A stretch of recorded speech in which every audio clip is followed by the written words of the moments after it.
Sa Batangas naman, kinumpiska ng Bureau of Customs ang isang bulletproof na SUV na galing Dubai. Malayo ang totoong presyo ng SUV sa pagkakadeklara nito. Narito report ni June Veneracion. Isang bullet-resistant na SUV galing Dubai ang kinumpiska ng Customs Intelligence Group sa Port of Batangas dahil undervalued daw ito. Mahigit $45,000 lang ang deklaradong presyo nito. Malayong-malayo raw ito sa presyuhan sa merkado.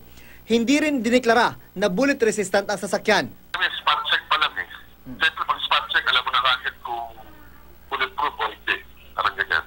Magkakaroon ka na kagad ng idea na pag bulletproof, mas mahal para maliyama yung value. Sabi ng source ng GMA News, kung hindi na-hold ang shipment, isang politiko raw sana ang nakalinyang buyer ng Lexus. Nung nakarang Agosto, 14 na luxury vehicles din ang nasabat ng customs sa Port of Manila. Kabilang sa mga yon ay isang bullet-resistant na SUV. Isang politiko na taga Nueva Ecija raw ang reserve buyer ng armor-plated na sasakyan.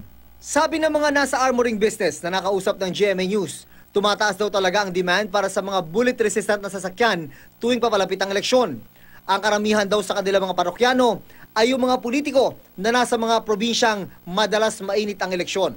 June Veneracion, GMA News.